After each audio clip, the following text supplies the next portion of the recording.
Marcos capítulo 16, versículos 15 e 16, diz assim: E disse-lhes: Ide por todo o mundo, e pregai o evangelho a toda criatura. Quem crer e for batizado será salvo, mas quem não crer será condenado. Amém? Pode se assentar, em nome de Jesus.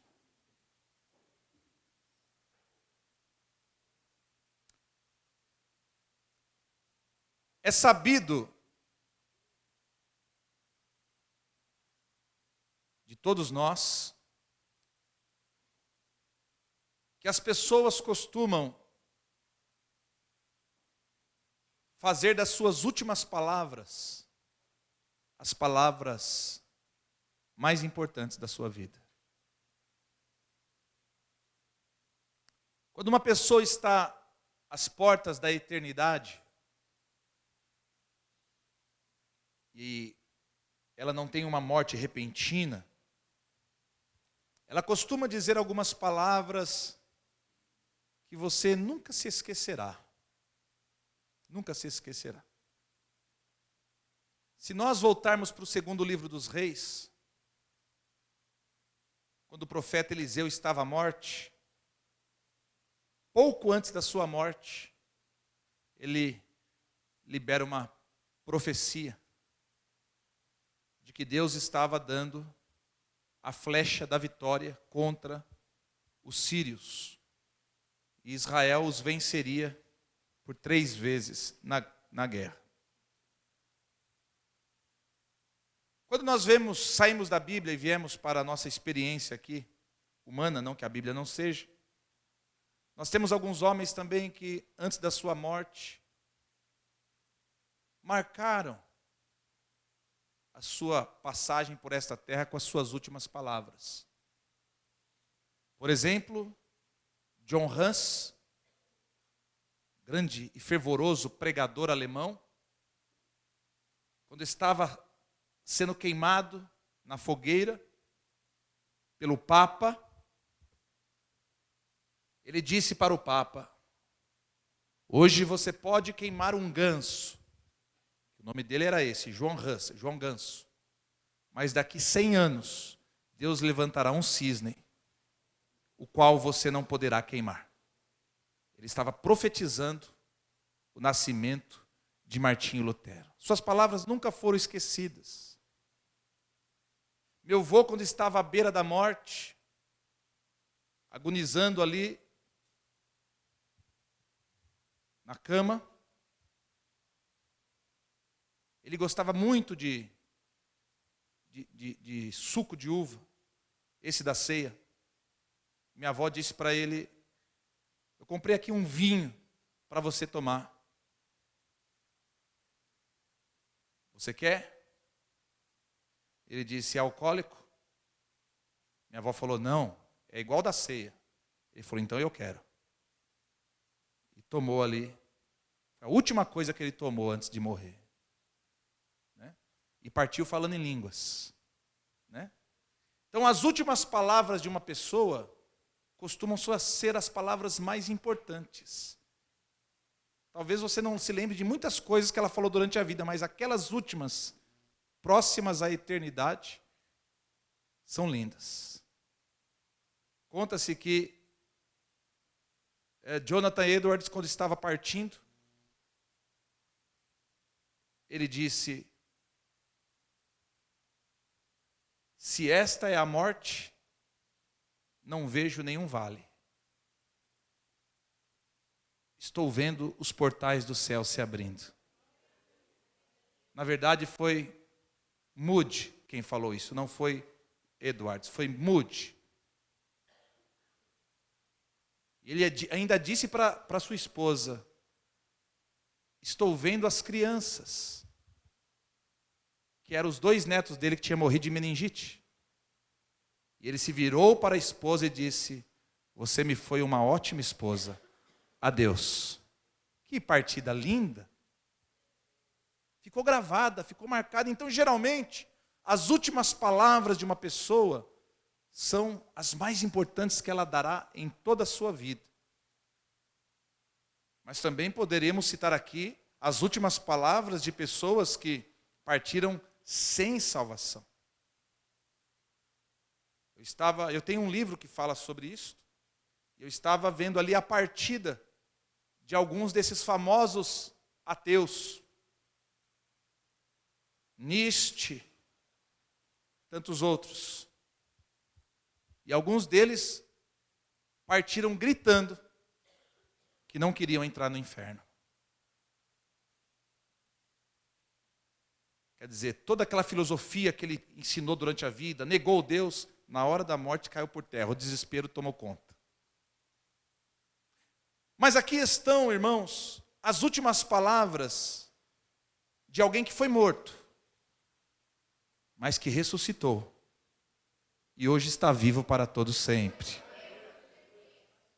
Aqui estão as últimas palavras de nosso Senhor Jesus. E ele poderia ter falado tantas coisas para nós.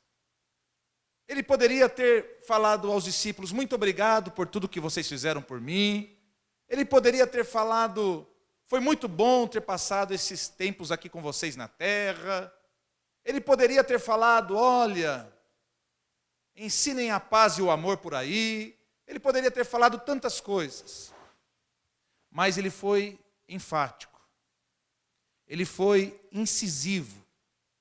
Ele foi direto. E as suas últimas palavras, antes de subir para o Pai, foram estas: ide por todo o mundo e pregai o evangelho a toda criatura. Quem crer e for batizado será salvo, mas quem não crer será condenado. Imagine você a importância destas palavras. Imagine você o peso destas palavras. Imagine se estas palavras podem ou não podem ser a chave para nós livrarmos uma alma do inferno e fazê-la entrar no reino de Deus. Se estas palavras não fossem tão importantes e tão verdadeiras, Jesus não as teria dito. Mas parece-nos que de tudo que ele falou durante todo o Evangelho de Marcos, ele gostaria que uma última coisa ficasse em nossa memória. Ele gostaria que nós soubéssemos que ele estava nos dando um último mandamento. E este mandamento é: ide e pregai o Evangelho a toda criatura. Agora, por que Jesus nos deu este mandamento? Primeiro, porque há uma eternidade. Há uma eternidade. Não é como os materialistas afirmam. Não é como os ateístas afirmam e negam a existência do mundo espiritual, afirmando que tudo é matéria, apenas matéria. Morreu a matéria, acabou-se tudo. Jesus vem nos mostrar que há uma eternidade. Eternidade esta que eu e você entraremos ou em salvação ou em condenação. E a única maneira de mudarmos ou decidirmos o nosso destino na eternidade é ouvindo o Evangelho e decidindo crer em Jesus Cristo. Não há outro meio, não há outro modo, não há outra maneira. Por exemplo, tanto o catolicismo romano quanto o espiritismo enfatizam as boas obras.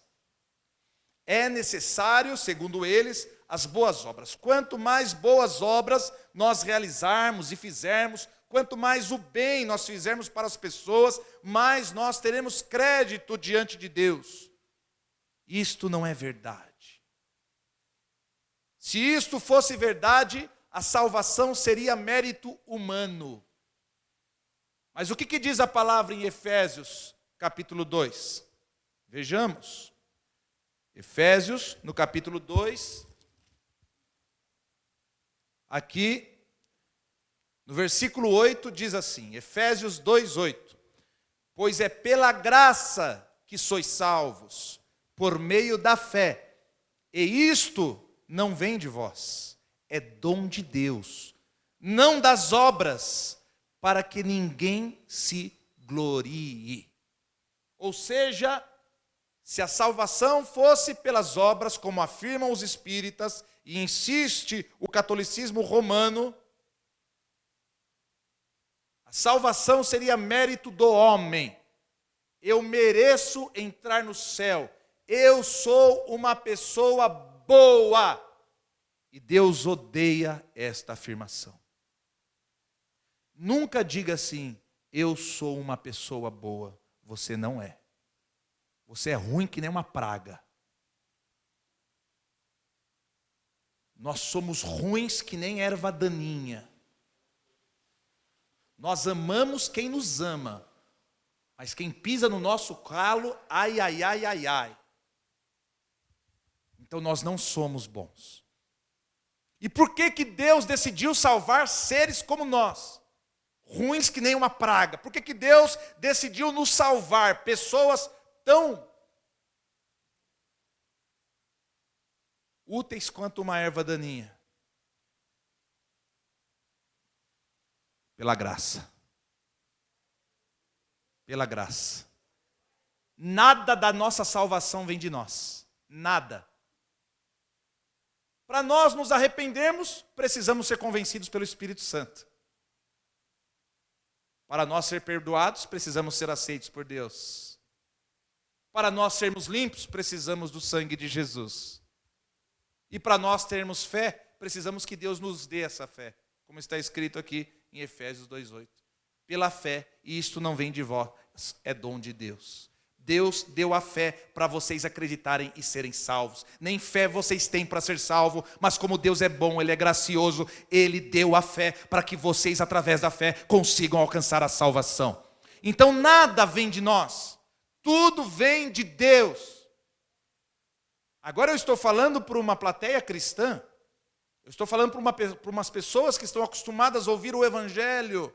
Você vem de terça, você participa de um tipo de mensagem. Na quinta é outro tipo de mensagem. No sábado você tem ensinamento. No domingo você tem um outro tipo de mensagem. E assim você vai comendo, comendo, e vai se tornando cada vez mais um conhecedor nato da Bíblia. Só que existem neste exato momento cerca de 2 bilhões e 700 milhões de pessoas que nunca leram um versículo da Bíblia. Eles não sabem quem é Jesus. Eles não sabem de céu, de inferno. Eles não sabem de nada. E estão sendo amarrados como feixes e lançados no fogo da eternidade dia após dia. Porque Deus quer assim? Não. Porque o Evangelho não chegou até eles. Abra comigo em Romanos capítulo 10.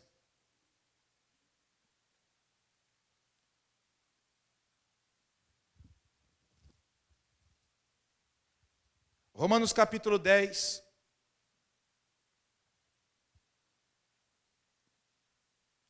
Glória a Deus. A partir do versículo 13, diz assim, Romanos 10, 13. Porque todo aquele que invocar o nome do Senhor será salvo. Como, pois, invocarão aquele em quem não creram? E como crerão naquele de quem não ouviram? E como ouvirão se não há quem pregue? E como pregarão se não forem enviados? Como está escrito, quão formosos são os pés dos que anunciam a paz, dos que anunciam coisas boas. O que Paulo está dizendo é que os povos bárbaros, Os povos cujas culturas estão mergulhadas em trevas espirituais só poderão invocar o nome do Senhor se alguém apresentar a eles quem é o Senhor. E se ninguém lhes apresentar quem é o Senhor, eles continuam em estado de condenação. E é por isso que Jesus deixou estas suas últimas palavras dizendo: ide por todo o mundo e pregai o evangelho a toda criatura. Quem crer e for batizado será salvo, mas quem não crer será condenado. Jesus não nos mandou salvar as pessoas, quem salva é Ele. Ele nos mandou pregar para que as pessoas tivessem pelo menos a possibilidade de escolher ou de rejeitar.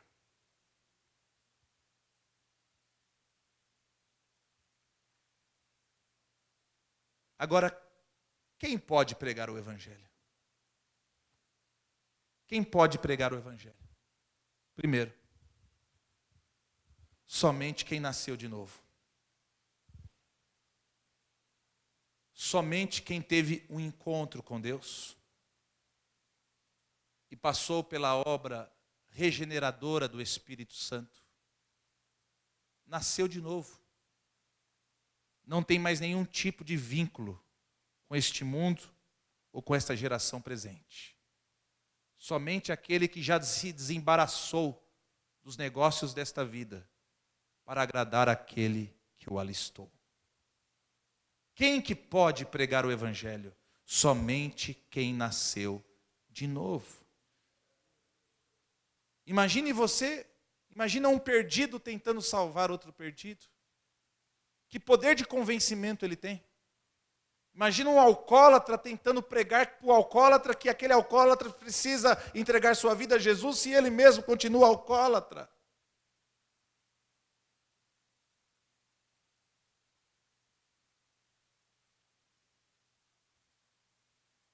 Olha a importância da conversão. Deus não aceita cristãos em cima do muro, porque o muro é do diabo. A Bíblia diz que tudo que nós fazemos com dúvida é pecado. Por isso Elias disse no primeiro livro dos Reis, no capítulo 18, se eu não me engano, versículo 30, até quando cocheareis entre dois pensamentos? Se o Senhor é Deus, seguiu. Se Baal é Deus, seguiu. E a Bíblia diz, mas o povo não lhe respondeu nada. Nós vivemos em uma época de fé dividida. As pessoas querem servir a Deus porque sabem que é o certo a fazer, mas não querem abrir mão do gosto, do prazer, das coisas que o mundo lhes oferece. E nesta dúvida, nesta incerteza, neste muro de indecisão, Deus não pode nos usar. Porque Deus só pode usar quem nasceu de novo, quem é regenerado, quem já rompeu com o mundo, quem experimentou o novo nascimento em Cristo Jesus. Quem pode evangelizar? Somente aquele que está cheio do Espírito Santo. Nós só podemos dar o que nós temos. Se nós não temos, nós não vamos dar nada.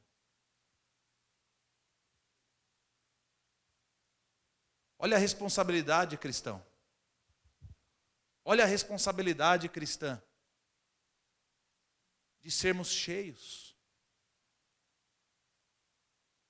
Olha a responsabilidade de termos água para oferecer. Certa vez um pregador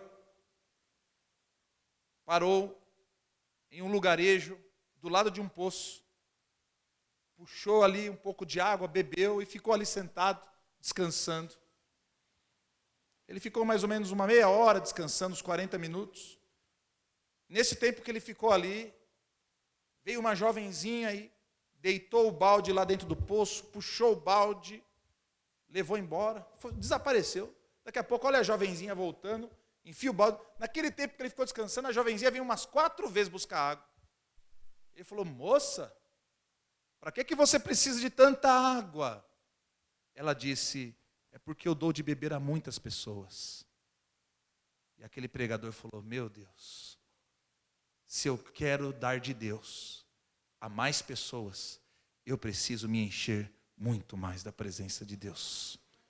Quem pode falar de Deus? Somente quem é cheio do Espírito Santo. Por que hoje são raríssimos os cristãos que estão fervorosamente em todos os lugares dando testemunho de Cristo? Segundo as estimativas, apenas 5% dos cristãos no mundo falam incisivamente de Cristo em todos os lugares por onde passam. 5%. 95% não testemunham da sua fé. Seja nas redes sociais, seja nas conduções, seja no local de trabalho, 95% não testemunham. Será que é porque não creem mais? Não. Será que é porque se desviaram? Não. É porque estão vazios. Quando você está cheio de algo, você quer falar daquilo. Ninguém aguentava a Carla no dia que ela comprou uma lave seca. Ela só falava da lave seca.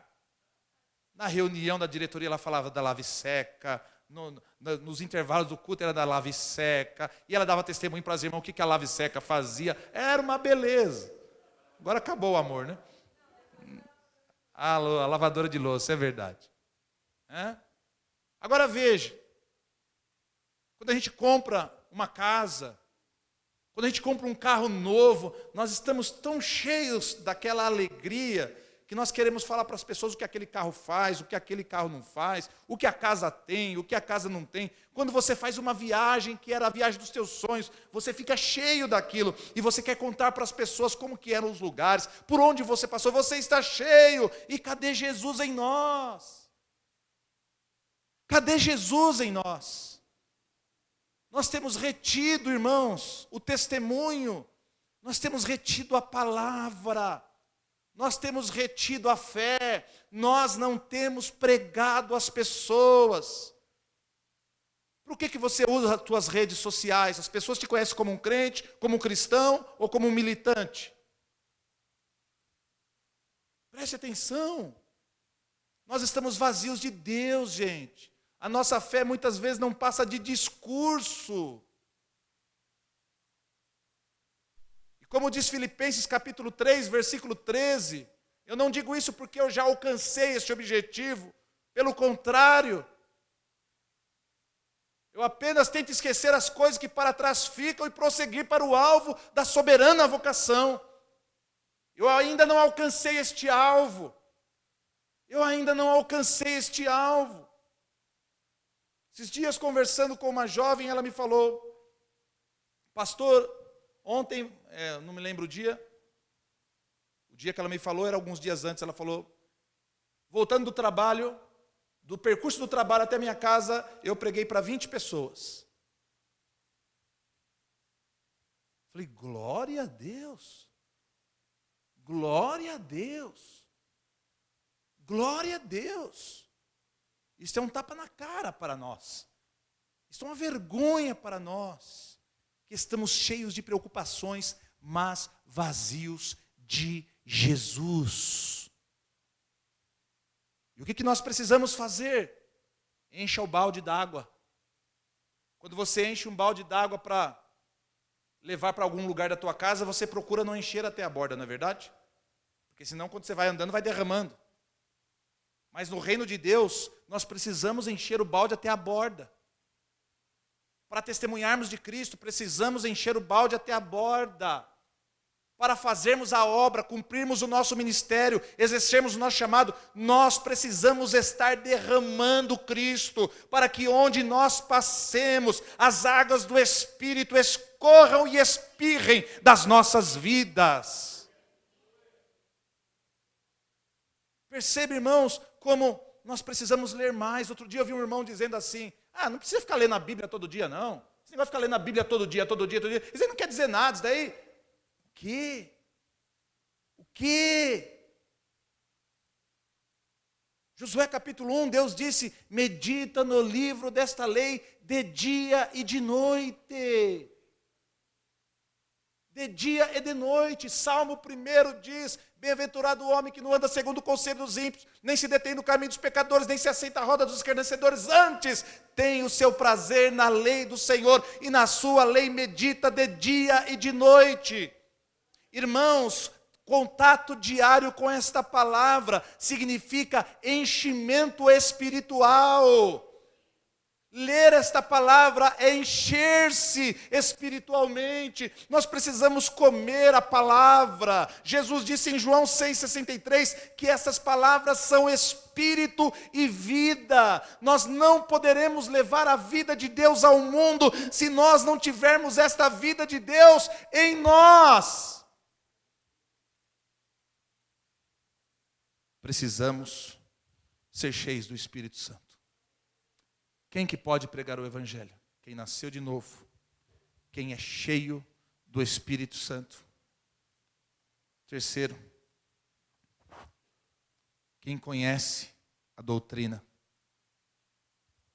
Eu acho assim fantástico a maneira como as seitas se empenham para aprender a sua fé. Você conversa com um Mormon.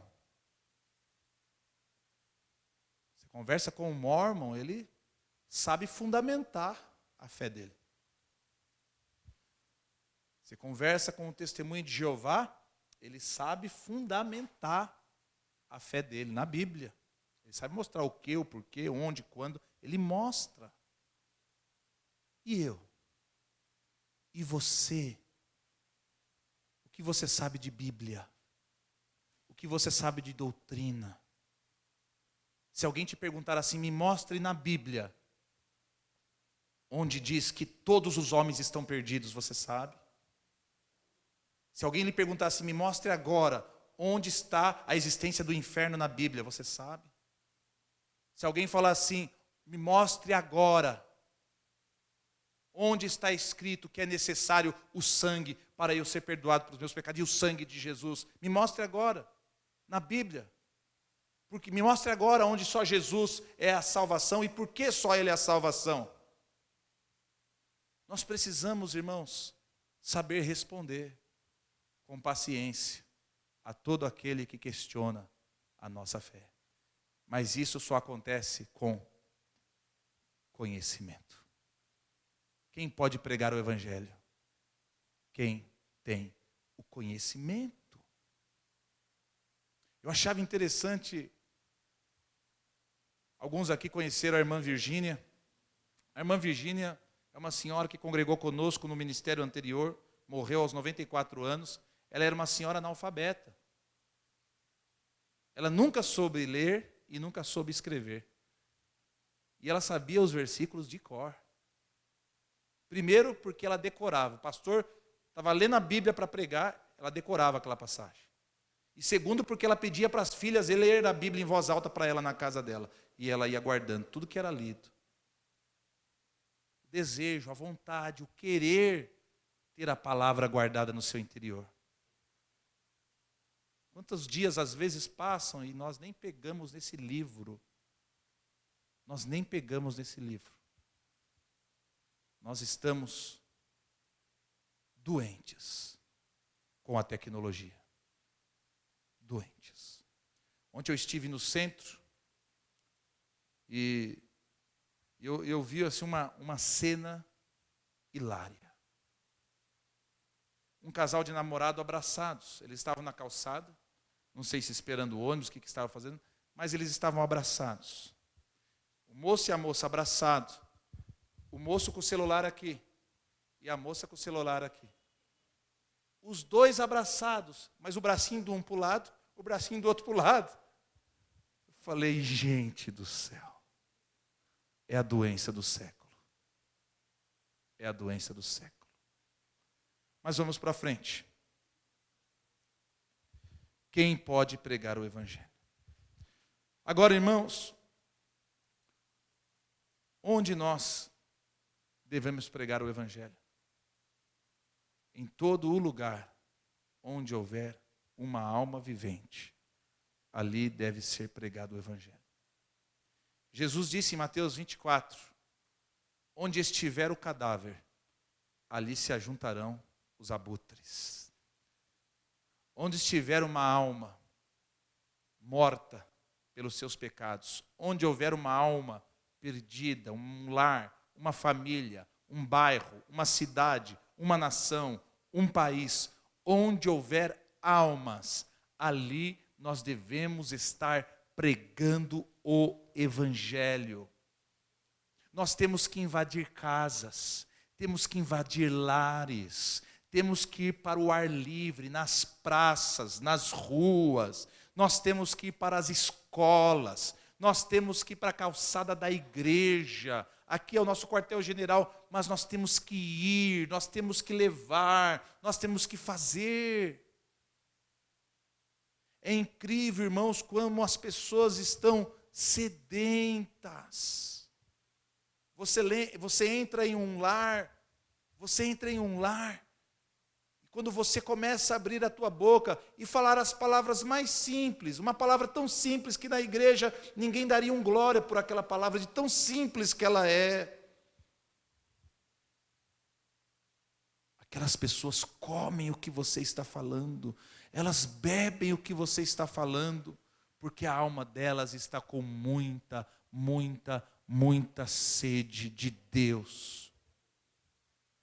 Quando Jesus foi multiplicar os pães, ele mandou que a multidão se assentasse de 50 em 50. Essa é uma das razões porque ele conseguiu contar 5.000 homens, fora mulheres e crianças. Ele dividiu de 50 em 50. Mas não foi só por isso. Foi para que uns não comessem demais e outros comessem de menos. Você já viu aquele bolo que eles fazem no aniversário de São Paulo? Fica uma multidão de gulosos ali que parece que nunca viu um bolo na vida. Levam até sacola para jogar para dentro. Gente, se o pessoal faz aquilo para um bolo que é feito ali no meio da rua, imagina se fosse o bolo da Zilda. Ia vir até armado para pegar o bolo, né? Agora veja. Aí que acontece? Quando há liberação, aqueles que estão ali fazem assim, ó. Com o braço, puxa o bolo para dentro da sacola e leva embora. E um monte de gente fica sem. Quando Jesus mandou a multidão se dividir em 50 e 50, esse aqui já foi servido, esse aqui já foi servido, esse aqui foi servido. Aquela de trás ainda não, aquela não, aquela não. Serve aquela outra. A Bíblia diz que todos comeram e todos se fartaram. Agora, é justo nós ficarmos aqui culto após culto, mês após mês, ano após ano, comendo e comendo. E sabermos que há lugares que ninguém está comendo nada. A irmã que limpa a igreja aqui falou, pastor, você tinha que ir para a minha cidade lá na Bahia. Lá não tem igreja.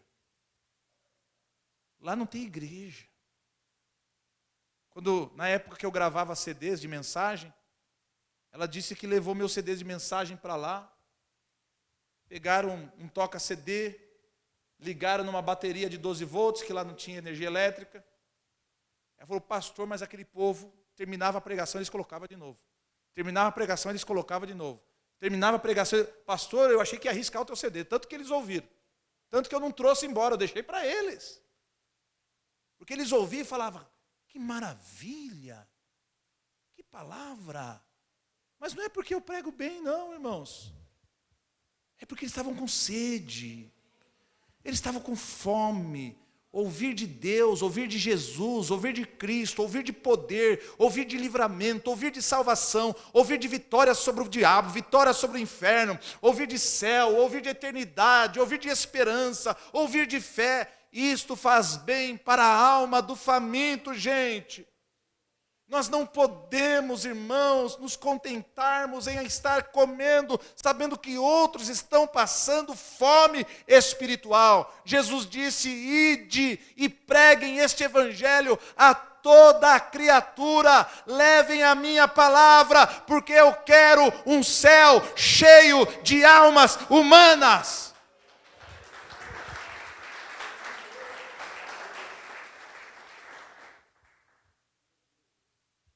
Aleluia! Ide por todo mundo e pregai o evangelho a toda criatura. Quem crer e for batizado será salvo, mas quem não crer não será condenado. Por que nós não pregamos?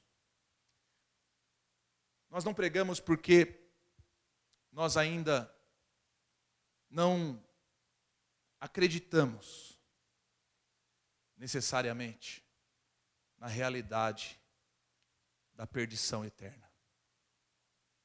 No fundo, muitos de nós acreditamos que, no fim das contas, todos serão salvos.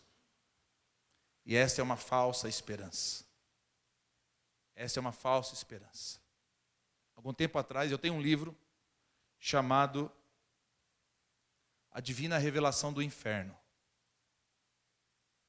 Hoje, quando você coloca este tema no YouTube, você vai ter muitas pessoas ali dizendo que foram ao inferno e a gente não sabe qual daquilo ali é verdadeiro ou não é verdadeiro. Mas na época que eu comprei esse livro, há mais de 20 anos atrás, ele era um testemunho único a respeito dessa experiência. No ano de 1976, muito antes do advento da internet. No ano de 1976, esta mulher, ela teve um pesadelo horrível à noite. Ela sonhou que ela tinha ido ao inferno. E ela acordou tão desesperada, tão aflita, tão suada. E ela falou: meu Deus, por que eu estou sonhando com isso? Que sonho foi esse? E Deus falou no coração dela que ela devia escrever aquele sonho. Porque ela ia sonhar 30 dias consecutivos com aquilo. E ela sonhou. 30 dias consecutivos ela sonhou que estava indo para o inferno. E ela anotou, cada dia que ela acordava daquela visão, ela escrevia. Foi aí que ela lançou o livro. E eu sei, irmãos, que muitas pessoas não acreditam. Já ouvi crente dizer assim: eu não acredito que Deus ia permitir uma pessoa ir no inferno e voltar para falar o que tinha acontecido. Irmãos, eu li o livro e não vi nenhuma heresia. Eu não vi nenhuma heresia, ela apenas descreveu o que viu lá. Não citou nomes de pessoas. Eu não acho muito legal alguns testemunhos desse tipo que tem na internet. A pessoa diz: fui para o inferno e vi o Michael Jackson. Fui para o inferno e vi a Mary Monroe. Olha, gente, eu não acredito que Deus ia dar nomes ou ia mostrar este ou aquele. Deus, ele mostra a realidade. Se você ir para o Evangelho de Lucas, capítulo 16, do versículo 19 ao 31, Lucas 16, do 19 ao 31, a passagem do rico e do Lázaro, você vai ver que Lázaro, que foi para o céu, tem nome, mas o rico não tinha. Quem foi salvo tem nome. Quem está no céu? Abraão, Isaque e Jacó. Jesus disse: aquele que for achado digno de entrar no céu, se assentará à mesa com Abraão, Isaque e Jacó. Quem que apareceu no Monte da Transfiguração para falar com Jesus? Moisés e Elias. Ou seja, pessoas salvas, cita-se o nome. Mas perdidas não. Mas esta mulher foi muito coerente no relato dela ali. E este livro foi muito bom eu ter lido esse livro. E eu emprestei esse livro para alguns irmãos da nossa segunda igreja. O livro foi passando de mão em mão. Terminava um, outro eu quero. Terminava um, outro eu quero. E alguns deles ficaram impactados, porque nunca tinham ouvido falar de uma realidade tão trágica quanto aquela do inferno. A divina revelação do inferno Então, muitas vezes, você fala assim, eu não vou incomodar o meu parente, não, porque tocar em assunto de Jesus, de salvação, a gente pode até ficar meio desentendido, sabe? Deixa ele do jeito dele. Sério mesmo, esse é o amor que você tem pela tua família? Esse é o amor que você tem pelo teu parente? Conta-se que certa vez houve um grande furacão nos Estados Unidos. Você sabe que lá tem isso todos os anos, né? Mas isso foi na década de 80. Houve um furacão terrível na cidade de Louisiana. E o furacão passou por uma região e levou a ponte embora. E os carros vinham viajando à noite, em alta velocidade, autoestrada. E não dava tempo, a hora que eles já estavam em cima do abismo, e eles, caía dentro do rio e ia embora. Vinha outro carro e caía dentro do rio e ia embora. Diz que vários carros caíram dentro do rio e nunca foram achados. Mas o morador daquela região, percebendo o que estava acontecendo, que a ponte tinha caído e que todos os carros que estavam passando estavam caindo dentro do rio, pegou uma lanterna, mesmo no meio da chuva, da ventania, correu para o meio da pista e começou a acenar para que os carros parassem. E ele conseguiu parar o trânsito.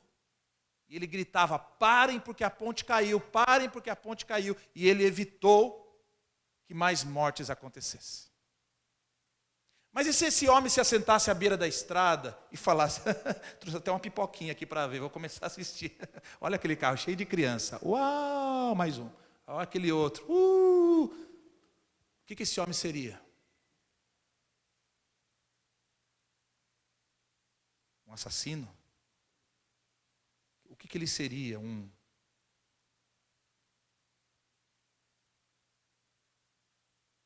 maluco? Imagine se ele falasse assim, eu não vou avisar eles não, porque eles estão fazendo uma viagem tão gostosa, eu não quero atrapalhar a viagem deles. Mas muitos de nós às vezes falamos assim, eu não vou falar de Jesus não, porque para não causar um certo desconforto, sabe? E aí você fica assistindo aquela pessoa cair direto no inferno. Então nós não pregamos o evangelho porque nós não acreditamos realmente no inferno. Nós achamos que no final das contas Deus vai dar um jeitinho, Deus vai quebrar o galho. E Deus não vai. Ele disse, preguem, porque quem crer e for batizado será salvo. Mas quem não crer será condenado. Agora, irmãos, salvo do quê? E condenado a quê? Olha, se nós precisamos ser salvos, primeiro, é porque estamos perdidos. Amém?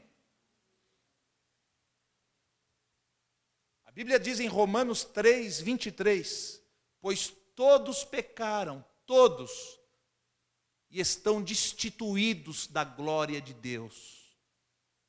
Todos pecaram. Todos. Então Jesus disse que é necessário crermos para sermos salvos. Salvos do quê? Da condenação do pecado. Quem não crer será condenado. Condenado ao quê?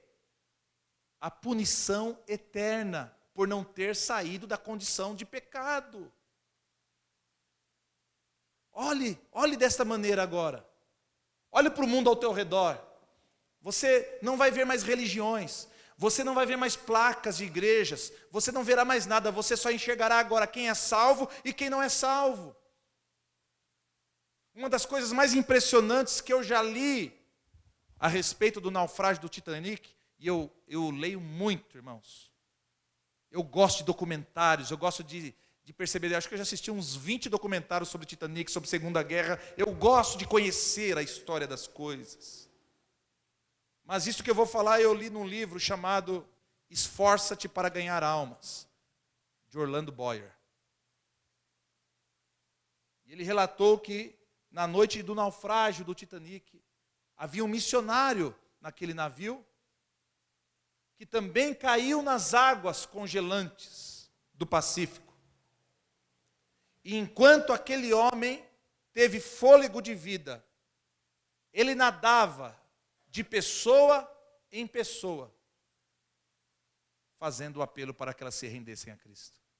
Porque eu não sei se vocês sabem, a maioria das pessoas do Titanic não morreram afogadas, elas morreram congeladas. Tinha colete salva-vidas para todas, não tinha barco.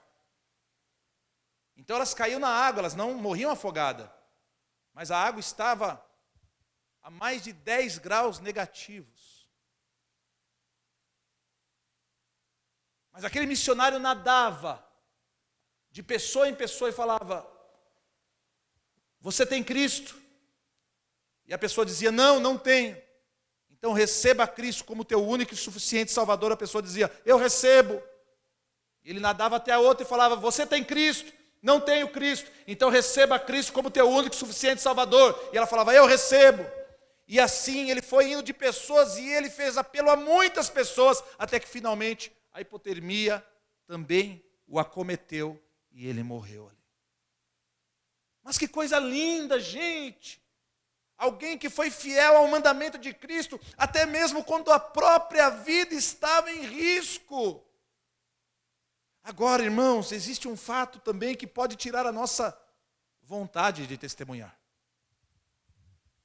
Muitas vezes nós podemos estar dando mau testemunho no meio onde vivemos, e quando precisamos falar sério não conseguimos. Por isso, cuidado com as piadas, cuidado com os gracejos, cuidado com as brincadeirinhas de mau gosto, porque na hora que você precisar do nome de Jesus, você não vai encontrá-lo. Conta-se que um jovem cristão, um jovem crente, trabalhava numa siderúrgica. E apesar dele ser crente, ser cristão, era o maior contador de anedotas da empresa. Cada dia ele tinha uma piada nova para contar. Cada dia ele tinha um gracejo para fazer. Cada dia ele tinha uma brincadeira de mau gosto entre os colegas. Mas o mundo gosta disso. Ele não era conhecido como crente, como cristão. Ele era conhecido como o cara legal, aquele que chega e faz todo mundo dar risada com o boberol que sai da sua boca. Mas um dos seus colegas estava manipulando aquela caldeira que deixa o aço líquido, sabe? O aço fica parecendo lava de vulcão, né? Fica aceso, né? O colega dele foi virar a caldeira assim para derrubar aquele ácido líquido dentro da forma. E quando ele virou, aquilo espirrou. Não teve nem chance. Quando aquele aço incandescente espirrou, já atravessou o colega dele na hora. O colega dele já caiu, agonizando. E aí todo mundo da empresa correu ali em volta do colega. E as últimas palavras do colega falavam: alguém me ajude, eu não quero ir para o inferno. Eu não quero ir para o inferno. Alguém me ajude, eu não quero morrer e ir para o inferno, eu não quero. E a história conta que esse rapaz não conseguiu falar de Cristo para o seu amigo ali. O mau testemunho dele o acusou naquele momento. Ele pensou: quem sou eu para falar de Jesus para ele agora? Eu falei tanta besteira. E o colega dele expirou sem salvação. E ele carregou aquela culpa pelo resto da sua vida. Essa história é verdadeira. Então, muitas vezes, irmãos, nós precisamos nos conter, nos policiar, nos reter, conscientes de que Deus pode precisar de você a qualquer hora. Cristo pode precisar de você a qualquer momento. E será que quando Ele precisar, você vai ter autoridade para falar? Será que quando Ele precisar, nós teremos testemunho de vida para pregar? Ou será que nós estaremos reprovados e Deus não poderá usar a nossa boca naquele momento? Nós precisamos zelar pelas nossas vidas, gente. Precisamos ser em casa o que somos na igreja. Precisamos ser no trabalho o que somos na igreja. Precisamos ser na rua o que somos na igreja. Nós temos que viver aí fora como se estivéssemos em cima do altar. Porque as pessoas podem até zombar da tua fé, mas o dia mau vai chegar para elas. E quando o dia mau chegar para elas, Deus vai abrir a tua boca. E a palavra que você falar vai transpassar o coração delas. E elas dirão assim: agora eu sei que eu estava trabalhando com um homem ou com uma mulher de Deus. Ide e pregai o evangelho a toda criatura. Quem crer e for batizado será salvo, mas quem não crer será condenado. Pense sobre sua vida cristã.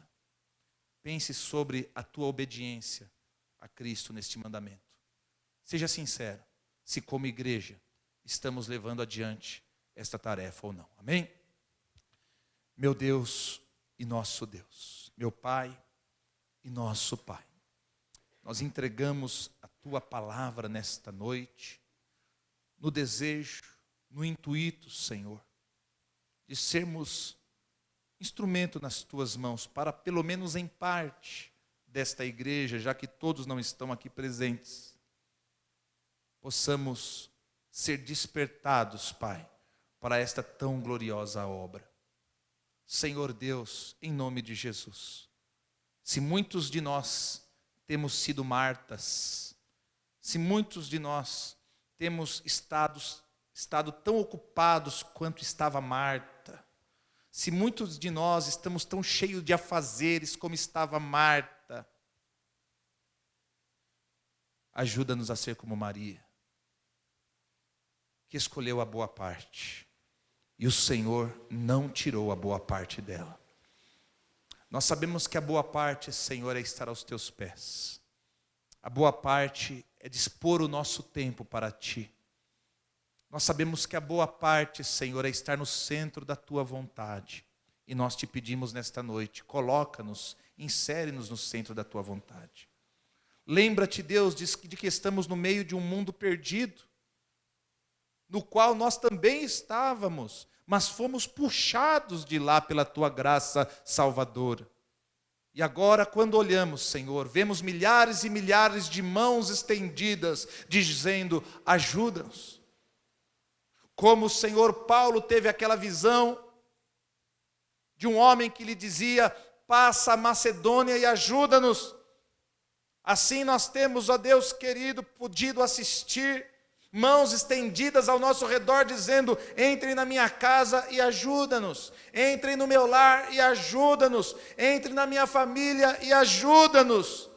Ó Espírito do Deus vivo, levanta, Pai querido, não uma geração de gente que só dança, não uma geração de gente que só canta, não uma geração de gente que só pula, mas levanta homens, mulheres, moços e moças, cheios do teu Espírito Santo e de testemunho, para anunciar com convicção as obras daquele que nos chamou das trevas para a sua maravilhosa luz. Senhor, quantas vezes nos encontramos vazios, quantas vezes nos encontramos secos, ocos, não temos nem para nós mesmos, quanto mais para outros.